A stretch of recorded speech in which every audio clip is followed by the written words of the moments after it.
The Silent Return. The Galactic Council's archives stretched across 17 star systems, containing the history of 1,000 civilizations. Yet in all those crystalline data cores and quantum memory banks, there existed a curious gap, a missing entry that scholars had debated for 2 millennia. The coordinates were there, marked clearly in the ancient star charts. Sol system, third planet, designation Terra. But the world itself? Gone. Vanished without explanation exactly 2,000 years ago, taking with it the birthplace of one of the galaxy's most puzzling species, humanity. Commander Vexara of the Krelvian Empire stood before the Council's emergency assembly, her forearms gesturing at the holographic display that floated above the chamber. The image showed something impossible. Where empty space had existed for 2,000 years, a planet now spun. Not just any planet, but one that matched every historical record of the lost Earth. Blue oceans, white clouds, green and brown continents arranged in patterns that aligned perfectly with the ancient maps. The discovery had come simultaneously to 17 different civilizations. Mining vessels, research probes, and military patrols all reported the same phenomenon at precisely the same moment. A world had simply appeared, as if reality itself had hiccuped and forgotten to mention that it had been hiding something rather important. The Zephyrians, with their advanced temporal sensors, were the first to attempt an explanation. Their lead scientist, a crystalline being whose body resonated with harmonic frequencies, presented the data to the assembly. The readings were unlike anything in recorded history. The space around Earth showed temporal scarring, evidence of massive chronological manipulation. Time itself had been twisted, folded, and somehow made to skip over this single world like a river flowing around a stone. But that wasn't the strangest part. The planet was alive, thriving even. Cities dotted its surface, their lights visible from space. Energy signatures suggested a population in the billions. Radio waves, data streams, and other electromagnetic communications poured out into space, but they were encoded in ways that defied translation. Whatever civilization existed on Earth now, it had evolved far beyond what anyone remembered of ancient humanity. The Krelvian Empire, being the dominant military force in the local galactic cluster, claimed first contact rights. Commander Vexara personally led the expedition. Her fleet of 12 warships approached Earth with what they considered appropriate caution. They had dealt with primitive worlds before, planets that had developed in isolation. The standard procedure was simple: demonstrate technological superiority, establish communication protocols, and integrate the world into the Empire's protective embrace. The fleet dropped out of hyperspace at the edge of Sol system. Immediately, every sensor on every ship screamed warnings. Space itself seemed different here, charged with an energy that made their instruments struggle to function properly. The sun, that ancient yellow star that had birthed humanity, pulsed with unusual patterns. Solar flares seemed to dance in organized formations as if the star itself was sending coded messages. As they approached Earth, Vexara noticed something else. The debris fields that should have surrounded any inhabited world were missing. No satellites, no space stations, no orbital platforms, just empty space and that blue jewel of a planet spinning peacefully in the void. It was as if Earth existed in a bubble, separate from the normal rules of inhabited worlds. The first probe they sent simply vanished. One moment it was accelerating toward Earth's atmosphere, the next it was gone. No explosion, no debris, just absence. The second probe met the same fate, disappearing at exactly the same distance from the planet. By the fifth probe, they had mapped the boundary. An invisible sphere surrounded Earth, approximately 100,000 kilometers from its surface. Anything that crossed that boundary ceased to exist, at least as far as their sensors could detect. Vexara ordered her fleet to hold position. She opened all communication channels, broadcasting messages of peaceful intent in over 300 languages. The response came within minutes, but it wasn't what anyone expected. Every screen on every ship displayed the same message, written in perfect Krelvian script despite humanity supposedly having no knowledge of their language. Earth is under evaluation. Your presence has been noted. Do not approach. Do not interfere. When we are ready, we will emerge. Until then, respect the boundary. The message repeated 3 times, then the screens returned to normal. Vexara felt a chill run through her exoskeleton. This wasn't the response of a primitive world suddenly returned to the galaxy. This was something else entirely. She ordered her communications officer to trace the signal's origin. The results were impossible. The message had come from everywhere and nowhere, as if space itself had spoken. Days turned into weeks as more fleets arrived.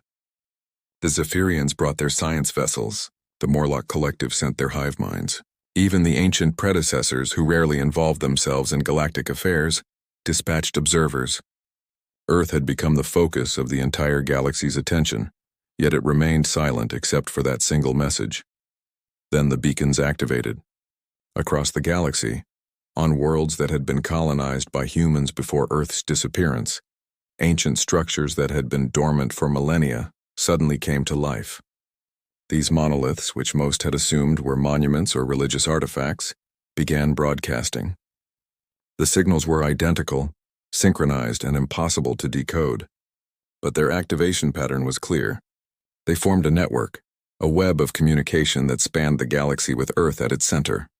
The human colonies, those scattered remnants of humanity that had survived Earth's disappearance, reacted with a mixture of joy and terror. Many had kept the old stories alive, tales of the lost homeworld that would one day return, but none had expected this. Their ancestors had fled Earth before its vanishing, establishing colonies that had grown into their own civilizations. Now 2,000 years later, most considered themselves Martians, Centaurians, or by the names of their adopted worlds. The idea of Earth as anything more than myth had faded. Marcus Chen, descendant of Earth emigrants and now president of the Centauri Human Republic, stood before his parliament as chaos erupted. Some demanded immediate pilgrimage to Earth. Others warned of caution, fearing that whatever had taken Earth might not have humanity's best interests at heart. The debate raged for hours, but Marcus knew the truth that they all tried to avoid. They were no longer Earth's children. 2,000 years of separation had changed them. They had adapted to alien worlds, formed alliances with other species, and created their own destinies. The question that haunted Marcus was simple yet profound. If Earth had returned, did it want them back?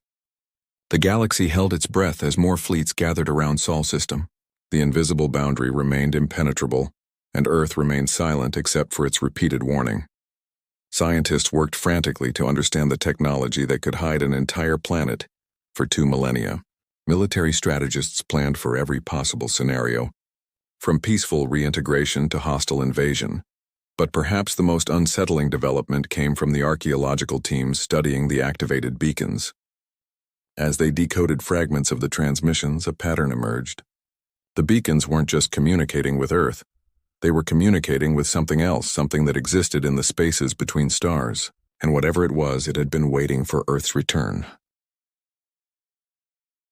The awakening truth. The breakthrough came from an unexpected source. Marina Volkov, a xenoarchaeologist working on a backwater moon, had spent years studying the beacon in her region. Unlike her colleagues who focused on the transmissions, she studied the structure itself. What she found changed everything. The beacons weren't built by humans. They were far older, predating human civilization by millions of years.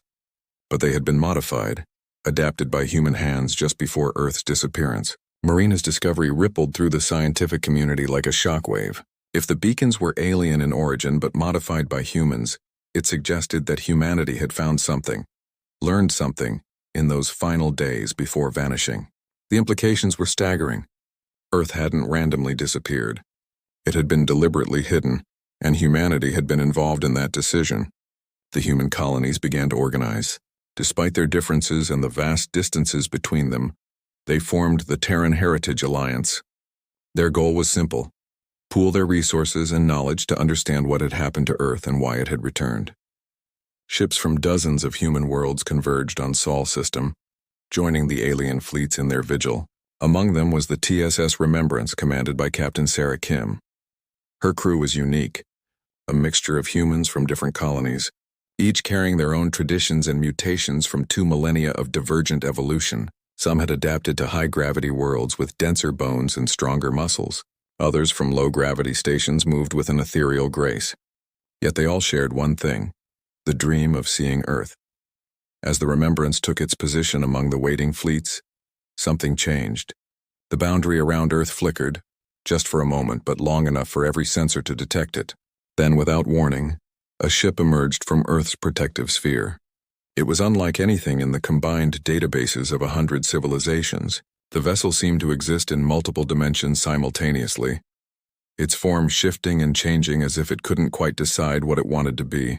The ship broadcasted a single message. We invite one representative from each species present. You may approach. All others must remain beyond the boundary. The debate was swift but heated. Who would represent humanity? The colonies had no unified government, no single voice. In the end, they chose Marina Volkov. Her discovery of the beacon's true nature made her the most qualified to understand whatever Earth had to reveal. Marina's shuttle approached the boundary with representatives from 17 other species. As they crossed the threshold that had destroyed every probe, she felt a sensation unlike anything she had ever experienced. It was as if reality itself recognized her, evaluated her, and decided to allow her passage. The other representatives reported similar sensations, each described in terms their species could understand. Earth grew larger in their viewport, and Marina saw cities that defied physics, structures that seemed to exist partially in other dimensions, connected by bridges of light that stretched across continents. The oceans teemed with life, but some of it glowed with bioluminescence that formed patterns too complex to be natural. This wasn't just Earth returned. This was Earth transformed. They landed in what had once been New York City, though Marina only recognized it from ancient photographs. The skyline had become something from a dream, with buildings that grew like living things and parks that floated in the air. The air itself felt different, charged with an energy that made her feel more alive than she had ever been. The welcoming committee was small, just 3 humans, though Marina hesitated to use that word. They looked human, but there was something more to them. Their eyes held depths that seemed to contain entire universes. When they moved, reality seemed to bend around them, accommodating their presence rather than constraining it. The eldest, a woman who introduced herself simply as Eva, spoke first. Her voice carried harmonics that shouldn't have been possible for human vocal cords. She explained that Earth had not disappeared by choice but by necessity. 2,000 years ago, humanity had discovered something in the depths of space. Not a thing, but a truth. The universe was not empty. It was full of intelligence, most of it so alien that contact would have been destructive to both sides. But there was a test, an ancient protocol left by the universe's first intelligent species. Any race that could successfully complete the protocol would be granted access to a higher level of existence.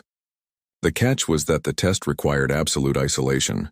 Earth had to be removed from normal space-time, its population confined while they underwent the transformation. For 2,000 years, Earth had existed in a pocket dimension, its flow of time carefully regulated. Generations had lived and died working toward a single goal, evolving humanity to a point where it could serve as a bridge between the physical universe and the dimensions beyond. They had succeeded, but at a cost. The humans who now inhabited Earth were as different from baseline humanity as humans were from their primitive ancestors. Eva showed them the truth through a form of communication that bypassed language entirely. Marina saw the struggles, the failures, the generations who had sacrificed everything for a future they would never see. She saw humanity fracture and reunite, saw wars fought over interpretation of the protocol, saw peace achieved through understanding that transcended individual consciousness. The representatives were given a choice to relay to their species. Earth would fully return to normal space, but it would not be as a conquered or conquering world. Instead, it would serve as an embassy, a meeting point between the physical and the transcendent. Species could send ambassadors to learn, to evolve, to join in the greater community that existed beyond 3-dimensional space. But there was a warning. The transformation was irreversible. Those who chose to evolve could never fully return to what they were. They would become something new, something that could perceive and interact with realities that normal beings couldn't even imagine. Marina found herself speaking for all the human colonies when she asked the question that had haunted her since landing. What about us? The humans who weren't on Earth? Are we still your people? Eva's response was gentle but profound. You are our history, our roots, the seeds we planted among the stars. We are what you could become, but you are not required to follow our path. Humanity was always meant to be diverse, to explore every possible future. We are one branch of that tree, but not the only valid one. The representatives returned to their fleets with the message. The galaxy erupted in debate. Some species saw opportunity, others saw threat. The human colonies were perhaps the most divided. Some viewed Earth's transformation as the ultimate achievement. others as a betrayal of humanity's essential nature. Marcus Chen stood before the assembled leaders of the human colonies, the weight of decision heavy on his shoulders. Earth has returned, he said, but it has not come back to lead us. It has come back to offer us a choice. We can remain as we are, human in the traditional sense, exploring the galaxy with our allies and enemies alike. Or we can take the step our cousins on Earth have taken and become something beyond what we currently understand. The debate would continue for years, but one thing was certain. Earth's return had not just broken the galaxy's silence. It had shattered its understanding of what was possible. The universe was far stranger and far more wonderful than anyone had imagined. As fleets slowly dispersed and normal life resumed across the galaxy, Earth remained patient and eternal, a doorway to possibilities that beckoned to any brave enough to step through. The beacon network continued its transmissions, no longer mysterious but still profound, carrying a simple message to every corner of known space. Evolution is not a destination, but a journey. We have taken our step. What will yours be? Some humans chose to visit Earth to learn from their transformed cousins. Others chose to remain among the stars, carving out their own destinies. But all of them, whether they admitted it or not, felt the pull of that blue world that had started it all. Earth had returned, not as a conqueror or a savior, but as a reminder that humanity's greatest strength had always been its ability to adapt, to change, to become something more than what it was. The galaxy would never be the same. And perhaps that was exactly what the universe intended.